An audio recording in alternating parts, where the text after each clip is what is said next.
consulting the Book of Lacus, chapter 12, verse 3 through 10.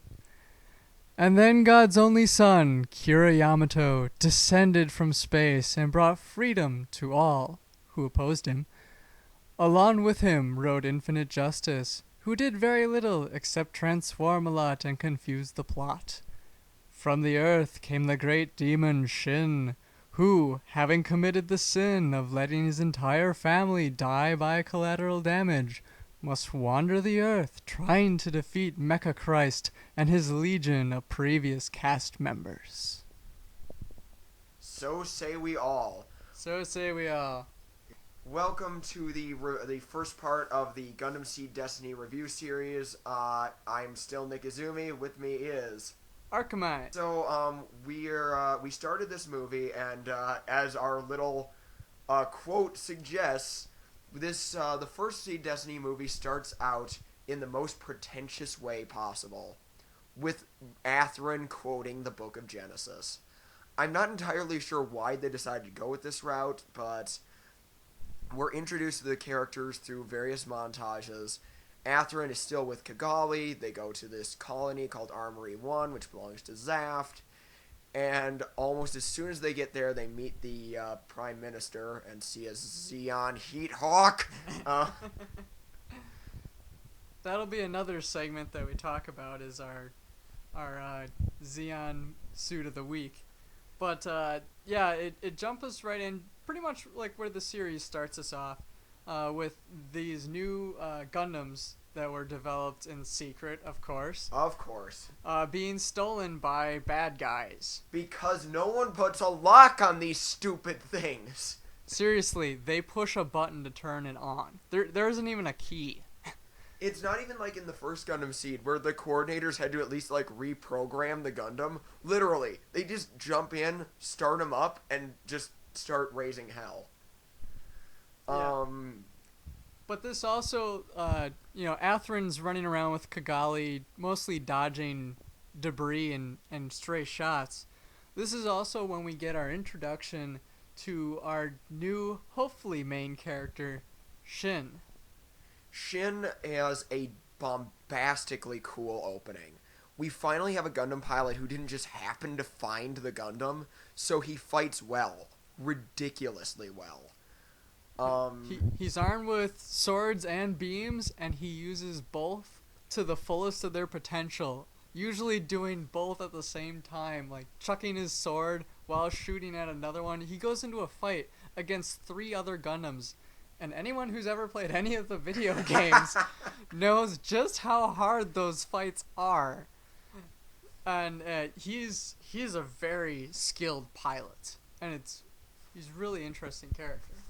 We also get to see some of our new crew that we're going to be following around for a bit, including Luna Maria Hawk, who launches out in a red Zaku.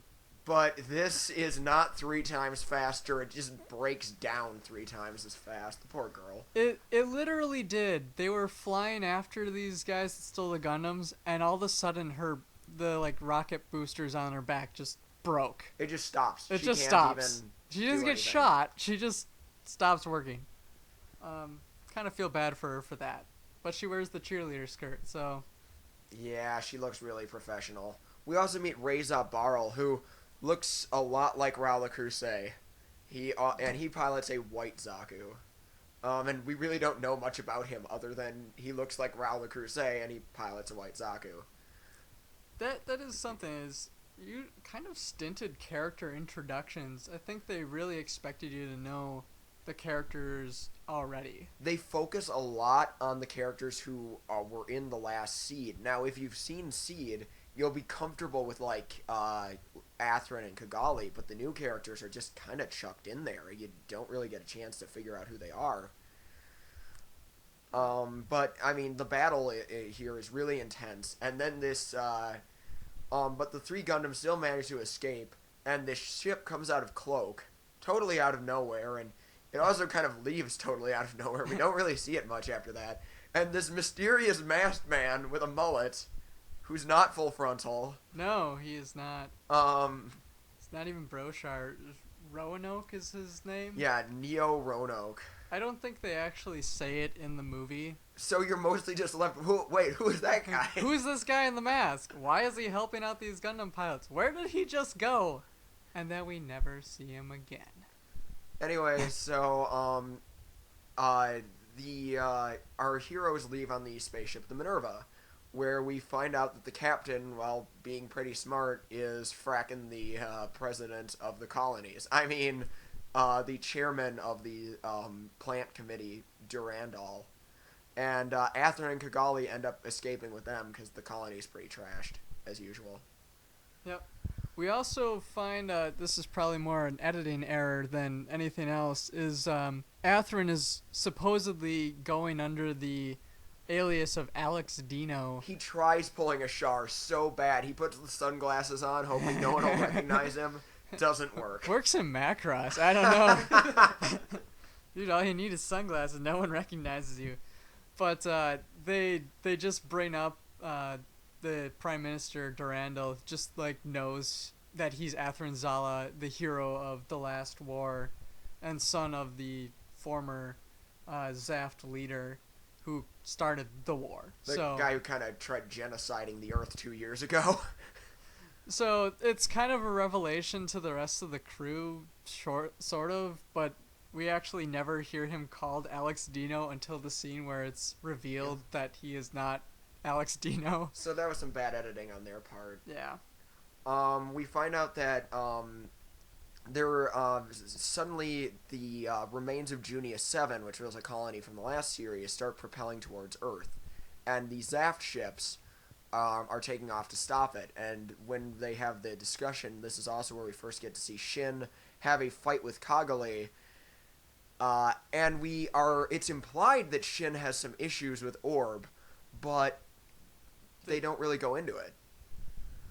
Yeah, and from there, it's just kind of they go their separate ways as Shin and Team and Atherin decide to go out to help blow up this dropping colony a la Armageddon. They did not have a rockin' soundtrack, but it was still pretty cool. We got to see Hezak and Diarca show up, yeah. They get their cameos. They got a neat cameo. Haven't changed much. Atherin and Shin get to be a team. They kind of start implying that there should be a relationship between Atherin and Shin, which could become something similar to the Camille Char relationship from Zeta, which would be a really cool direction to go. And they try to stop this colony from hitting Earth, but of course it doesn't work. And we get this brilliantly done scene of just destruction as the debris hits all sorts of land masses and underwater, and just a whole bunch of devastation. It's really epic, and it's set to Rie Tanaka's Lacus singing. And the song is very pretty, at least in the Japanese. And here we also finally get... The movie keeps cutting back to Kira and Lacus, but they're not, like, saying anything. It just keeps cutting back to them. This is the first time we actually see them, like, talking and reacting to this explosion. Well, needless to say, the people on Earth aren't too happy about their, planet getting all messed up. So they launch a counterattack all out with nukes at the colonies. The colony drop itself is so impressive. It's like the most impressive colony drop ever, but you don't see any of the after effects. You just see, let's nuke stuff. Now. Yeah, the only scene we actually get any description of the damage, like, collateral that, calculated, is this one short scene that lasts about 10 seconds where Durandal's talking to some silhouettes about how the death toll is uncountable. Basically, we don't see any like relief aid going anywhere. Granted, he's probably still in the colonies at this point, so we do have that perspective. But the Minerva goes to Earth, so it would have been cool to see, maybe them dealing with trying to give relief somewhere. Or even the colonies offering their support to help, with the crisis. Instead, we cut to this metrosexual weirdo who's hanging out with a bunch of people in Victorian outfits. A lot like Gundam Wing, honestly. A lot like Gundam Wing. And then they're like, "Oh, let's nuke the colonies." It's like implied there's some big conspiracy to start a war with the colonies again. To Because a bunch of the Victorian Men's Club want it to. because they're racist. I think is what it pretty much boils down to, which is, I guess things have been started for less. I mean, I'm glad that they still have the coordinator natural tension. I mean, I'm not glad for it, but I mean, I'm glad they have that tension there. But they're not elaborating on it. I mean, I'd like to have characters hate for more reasons than just I hate you because I hate. I hate. Which could bring us back to Shin real quick. Is that, or can we yet? Well, we as we get down to Earth, that's when we finally get Shin's flashback. True. There's a memorial that's set up for the events from Seed. But that's where we get this really nice scene, or a couple nice scenes. One is we get this flashback of Shin's, which in the original Gundam Seed series actually was in the first episode. We opened with this flashback of him and his family. He used to live in Orb, and when the conflict broke out in Seed, his mother, his father, and his sister got killed by a stray shot. Shot by Kira, from no less. Kira. And it was kind of disappointing to have this flashback so far along. We were probably past an hour at least. Yeah. When we got this flashback. And it just really shows us the depth of Shin's character, where he's very angry with Orb and Kigali in particular. But it justifies his anger because he was suffered for so long, and I don't know if they cut that and they moved it to a different place because they didn't want Shin to come off as the lead character now, so they're trying to move him back. But yeah. Yeah, and then the next scene is actually still in the same spot. Kira just happens to be visiting this memorial as well. And we get this nice confrontation with Shin and Kira, who don't know each other yet, and are just kind of acknowledging. We get kind of a nice exchange of dialogue between different perspectives and views on what happened, with Kira being happy that it's over, that the previous war is done with, but then Shin talking about how, all the people that died because of the war itself. The great thing about the scene is that both Shin and Kira say that they didn't want to go to the memorial in the first place, but they both felt like they had to. And that gives some real drama. And then, of course, Lacus shows up, kind of singing, not like too cheerfully or out of place. Mm-hmm. And then we get to see Kira and Lacus there, and Shin kind of excuses himself to let them have their peace at the memorial. It's a really well done scene. It's one of the highlights of the movie, honestly. That really worked. Along there, we also get Atherin's own development. Is he's starting to want to do something, but it's not really clear why. He suddenly is unsatisfied with all of his character development from the first show, so he gives Kigali a ring, step in the right direction, good man, Atherin, and then he goes back to the colonies, and Durandal's has this talk with him. The talk itself is something that we'll probably get into about Durandal's character, but it's a lot about finding your own path, and he's a great speaker. Oh yeah, he works. It's better in Japanese because it's Shuichi Ikeda. Yeah. So I mean it's Char. It's Char talking. And one thing that we always point out about Atherin leaving Kigali there, he gives her the ring, and he pretty much proposes to her, though not so many words because he's socially awkward or something. Is the fact that he leaves her to fend for herself among these other politicians in Orb who want to eat her alive. There's one douchebag there that, yeah. He's like, yeah, we should get married. Join my blue mullet. We feel so bad for Kigali because it's not a great spot for a woman in this show anyway. Well, the way women are treated in this series is just bad. I mean, Kigali is starting to regress. Like, her awesome Spitfireness from the first series is starting to disappear for no discernible reason. And I can imagine the original series Kigali not taking crap from anybody, but this one is being really weak, and it's weird.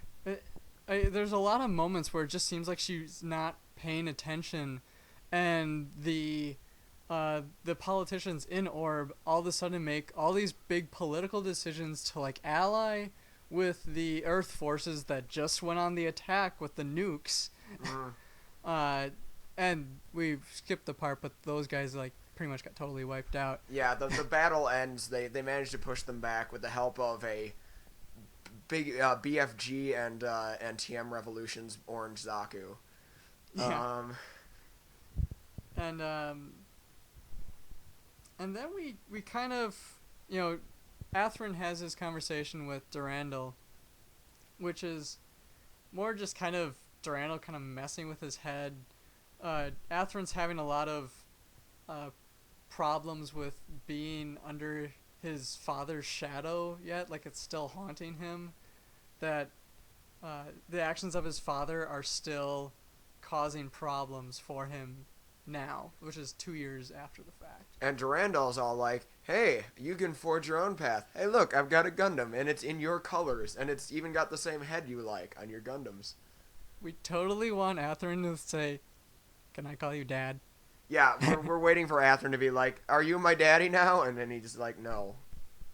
No, I'm not. While in the colonies, Athrun also meets Durandal's other secret weapon, who we refer to as Double D Lacus. Yes, which is going to be a reoccurring theme, is that people are sheep, and Lacus is God. And Durandal likes to capitalize on opportunities, and so what he's done is he has an imposter play Lacus to his tune, pretty much. And while the real Lacus is down on Earth, hanging out with Kira and a bunch of orphans, this one, her name is Mir Campbell, is up and bouncy. And in more ways than one. In more ways than two. And yeah, I was really happy that I figured out that she was an imposter when I was watching See Destiny, because I'm like, your hairpin is different. You're totally not Lacus. But again, people are sheep in Gundam Seed. Hairpin's making me sound like the pervert. I have a happy filter, so... we got just a couple more things to wrap up kind of the plot. There's 2 more big battles near the end. And we should say that the fights in this show are actually really cool. They're very epic. There's a lot of mechs in them. And a lot of good-looking mechs, too. A lot of good-looking mechs. And people die by the hundreds. Mm-hmm. I think it's really safe to say. A lot of collateral damage. Still not much for, named characters, but... Mm-hmm. Speaking of named characters, we also get a couple more... little bit more than cameos from our old Seed cast. Again, a little more than cameos in that they have a participatory role. We get to see Muru, or Captain Muru, Wadfeld, and... is there anybody else so far? Muru and Waltfeld are the big ones. I guess you could Father Malkio and Kira's mom cameo, but they don't do anything. I don't even think they really speak. So, they show up and help to protect Lacus and Kira and the orphans from a sneak attack that comes out of nowhere in the movie continuity. It just kind of throws it in that they're suddenly under attack. Yeah, in their summer house. Yeah, they're working at this orphanage or something, and these guys are attacking, probably trying to get Lacus. And first they're just like doing commando stuff, and Maru and Waltfeld are fighting pretty well. And then it's like they've got mobile suits. We got to pull out the big guns. And so they get the keys to the Freedom. It's actually locked this time. Yeah. They had watched the beginning of the movie. They were paying attention, and so Kira takes it out, and then proceeds to dismember the suits of the guys that came to attack them. Both the legs, can't have one. That was really weird. I thought that was kind of overkill, even if for disabling. Which is a hallmark of Kira's combat style, is to be very surgical, completely disable the enemy mechs, and then hopefully they'll stop fighting. Of course, these guys decide to pull this cord, and all of a sudden their suits explode. I like to pretend that their escape pods just like were set to self-destruct instead, and so they all get confused and pull them.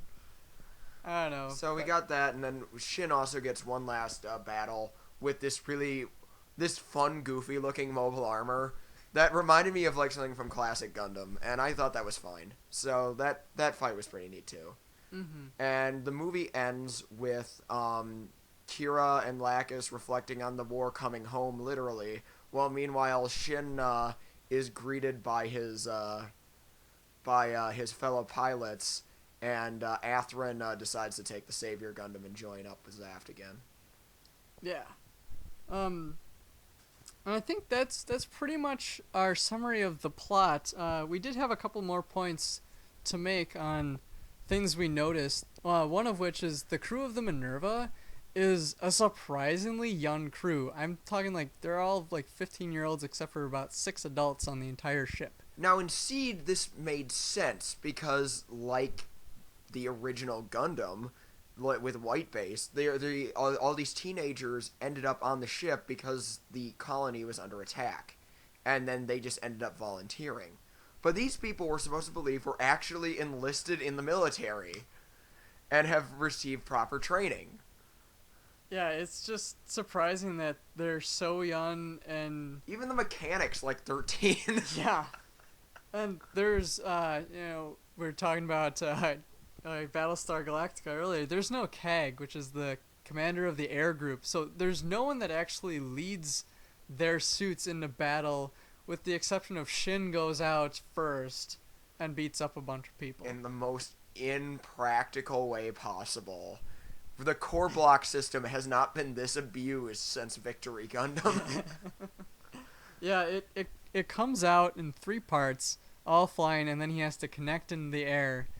They never store the Impulse Gundam just as the Impulse Gundam. They have to store it in parts. Though we see like all the Zakus and everything all the other suits that they have, they're fully built and ready to roll right out of the gate, so it's just like excessive.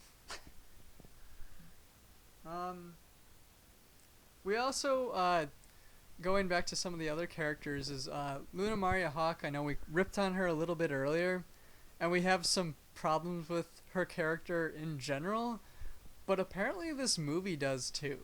Wow, I have not seen a character get so ripped on in so long. She launches her Zaku, and it automatically fails. During the battle at the colony drop, the first one to go back because she received damage is Luna Maria. And every time any character is upset, they take out their pent-up anger on Luna Maria Hawk. She's just walking down the hallways like, how's Kigali doing? You know what? Yeah, exactly. She's legitimately concerned about Kigali, and Atherin just screams her out. I forget who else screams her out. I mean, I want to say Shin did it. Yeah, Shin screams her out. I mean, Luna is just getting beat up on from beginning to end in this movie. Maybe they didn't like her cheerleader skirt either. Let's see. Do we want to talk about what do we think worked in this movie? Because, I mean, clearly, as we mentioned in the intro video, Gundam Seed Destiny has a following. What worked in this movie? Why do you think people might enjoy this? I mean, we mentioned 2 scenes that worked, and the mobile suit battles are fantastic, so... Yeah, there's some really interesting characters here that could be fleshed out over the course of time. Shin is actually a really interesting character, and he was supposed to be the main one in the series. We were like following him a lot more. In the movie, he got his screen time cut down a lot, drastically.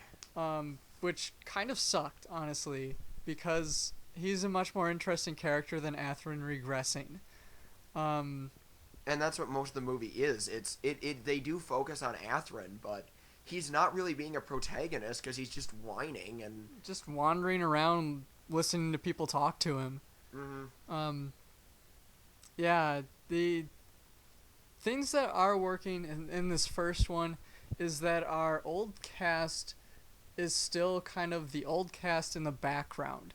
There's even like a moment where we really get the feeling that they were setting up the old cast to be support. Like in Zeta Gundam, Amuro was around. He was in the background though, and then he would eventually come out to help. Captain Bright's the same. They were in the background, but then they came and offered their support to our new heroes. So far with movie 1, that seemed to be the case. I want the Shin-Athrun relationship to work, because they could be... I mean, I've seen the series, so... Yeah, we've both seen the series, so we know what happens. But there's that part of me that still thinks about how Athrun needs a set of eyes that don't have the same experience as him to give him a different take on the world. But Shin needs an experienced mentor, and someone who's not so hot-headed. They were made for each other. And so this is setting up to something good. I'll definitely give it credit there. Yeah. They set that relationship up very well. Some other things that came up, and we probably edited them into other areas, is we get like 2 fan service shots. One is the captain naked after sleeping with the Durandal. And then our next one is Athrun in the shower. So for all you ladies out there, oh yeah. We also get Kira's got a new outfit, and if you've seen Kaiba from Yu-Gi-Oh, his white suit, remember that one? It's like high collar, got the straps on the sides and everything. Looks really stupid. Yeah, Kira's got one of those, but it's black. It really makes him look emo and into bondage. I was about to say, I hope I want him to be playing children's card games, and I hope this isn't telling me about his life with Lacus and things I don't need to know. Dear God, that's terrible. And then another thing that can probably get pushed to a different area was one line that we gave Kira when he was having a talk with Athrun. When we're pretty sure that Athrun, this is before the scene he gives the ring to Kigali to pretty much propose to her, we really wanted Kira to say, "You break her heart, I break your face." It's the kind of little brother Kira is. Oh, yeah. Oh, yeah. The other thing that I really think works really well for things that work in this movie, we mentioned him before, Durandal. Yes. Durandal is so good for a villain. He's very intelligent. He's evil and conniving in that way where everything he says doesn't sound evil and conniving. He's not your Senator Palpatine from episodes 1, 2, and 3, where Star Wars, where he's like this evil... Good, Athrun. Embrace the Zaft side. Yeah, he's not like that. He's like, Athrun, make your own decision, but I have a really good suggestion on what that could be. Infinite justice! He's just very smart. He's not a military leader, which is really cool. He's a politician. And so how he goes about being evil is this very manipulative way of controlling people's hearts and minds to get them to follow him. And it's just much more believable, and it's how like real life dictators can get into power is just saying the right things to the right people to get them behind you. He's a really good villain. It makes him work. I think in terms of just like coming into the series, I remember just thinking that he worked really well and not being sure if I trusted him or not. And that is a great way to introduce a character. Mm-hmm. So I'll give it credit there. Zeon Mech of the Week. Da-na-na. Who's that Zeon Mech? Da-na-na. It's Zaku! Welcome to our segment Zeon Mech of the Week. In this week's episode, we have the Zaku. So for no reason that we can figure out anyway, for some reason Seed Destiny felt the need to insert a bunch of Zeon mecha that they would redesign and work into the show. Now, the Zaku, I remember seeing it in Seed Destiny and going, I can see how this works. The design is actually pretty neat looking. A cool upgrade from the old Zaku from Universal Century Gundam. They put the shield on the left arm, the defending arm. That was a good move. It also has spikes on it, which makes it neat. And I was always like, yeah, the acronym thing. This is before I knew what the acronym was. I'm like, that could work. Zaku, Zaf, something, kill unit. They could make it work. And then we found out what the actual acronym was, and it made us kind of sad. The acronym has an acronym within the acronym. The Zaft Armed Keeper of Unity. The Zaft Armed Keeper of Unity. Okay, so that's a stupid acronym. The design itself, not bad. Yeah. There are some command ones that have 2 shields that are really nice. The coolest feature, if you ask me anyway, is that they have these, like, striker packs. Mm-hmm. So there's an artillery one. There's a high mobility missiles one. It's a pretty cool design overall. I don't have a problem with this suit. Me neither. I thought it worked really well, and it was fun to see an upgrade of an old design as kind of an homage to the original. I would appreciate not seeing the Red Zaku fail so much, but... And the one that we're currently looking at is pink with hearts, but that'll be the next movie. That's the next movie, so we'll talk about that one when we get there. So, so that's our Zeon Mech of the Week for movie 1. Seed Destiny movie 1.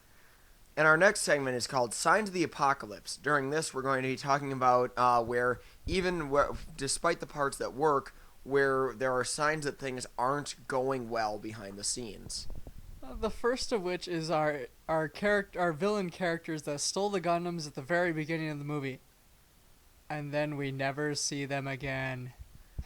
Their spaceship, it's like, who was that masked man? No, seriously, who was he? Yeah, we said his name earlier, but they actually don't at all.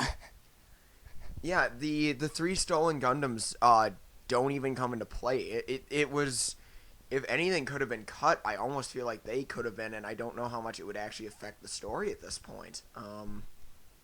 At this point, they are completely irrelevant. They were in there for not even 10 minutes, I'd say, and then they were gone. They do show up at the colony fight, but then they leave that too, so it's like, okay, that was weird. Yep. Don't know why you're even here. Next sign of the apocalypse? Next sign of the apocalypse. Next one would be the fact that our villain character knows one of the stupid parts of the show and uses it to his advantage.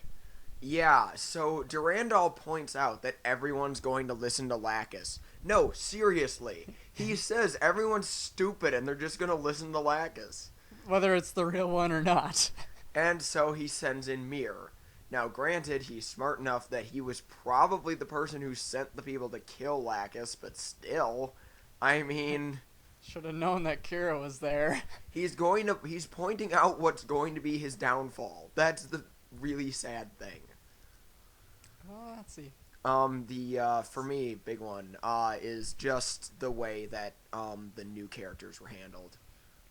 Shin his part is so undercut compared to what he was in the TV series. Shin gets just about as much screen time as Kira does, and he's the new character that has the most screen time. Mm-hmm. To put that into perspective. So all of the crew on the Minerva, we know pretty much nothing about them. I don't even think they mentioned that the operator girl with the pigtails is Luna Maria's sister. No. Which is kind of important, I think. It comes up later. And poor Luna herself, every time she shows up, like, she'll just show up in a scene and go, "Hey guys!" And then they smack her upside the face or something. Yeah, she shows up in a scene, then she gets screamed at, and it's like, wow. A lot of pent-up anger there. That's our interaction with Luna throughout the movie. All we know is that her mobile suit breaks down and that no one treats her nicely. Great. Poor girl. I guess, the last and the biggest sign of the apocalypse, well, maybe not the biggest, last sign of the apocalypse is just the character regression is starting. Yep. People who learned a lot or had character arcs in Gundam Seed are completely making backtracks. Atherin, as we mentioned before, is not being a protagonist. He's just kind of walking along with everyone else. Kigali is not the Spitfire who we're used to her being. She's just kind of on the sidelines. Even Kira and Lacus, as much as I've been annoyed with what they turn into, they spend so much of this show just staring up at the sky and being like, I wonder if we should do something. Yeah, that don't look so good. It looks like a giant fireball. I don't know. Can I go out from the mech? No. Yeah, they actually, like, they're under attack from mechs, and it takes them forever to just be like, maybe we should use the freedom. We kept it in our basement. And I guess, one more sign of the apocalypse, actually. We're already tracing. There's a lot of tracing. There's a lot of reused footage within the movie. Not, they, of course, they use footage from the show, but they reuse footage in the movie from earlier in the movie. And there's a lot of just not coming up with original mobile suit movements. When Atherin launches the Savior Gundam, it's the exact same movements the Freedom and the Justice made when they launched them back in the old show. A couple of Shin's fight scenes were the same as some scenes that Kiro was in, just with his mobile suit traced over it. And that pretty much wraps up our review of the first movie for Seed Destiny. How would you, so to sum it up, how would you rate this movie? Recommended or not recommended? If you haven't seen Seed or Seed Destiny, the series, and or the Seed movies, it's probably going to be a lot to take in because they don't go through character introductions that well. But it's decent. Like, they set it up really well. I'd give it, like, at least 3.5 stars. I cautiously recommend it to, if you've seen Gundam Seed and if you feel the need to watch Destiny, this movie is not bad. It's a pretty good condensing. Yeah, it's not as good as the first original Gundam movie, but what is? Yeah. It's definitely, if you need to watch Seed Destiny, I'd say go with this, although there was a lot of stuff that they cut that I'm not too happy with, but overall, it's 4 hours as opposed to, 50 half-hour episodes. Well, like all of them together, yeah. Like yeah. This one movie is only an hour and a half. Yeah. If it's setting up things to come, we'll see how the things to come pan out in the next episode. So for right now, this is Nikizumi. This is Arcemise. And we all send you a keep on spocking in the free world.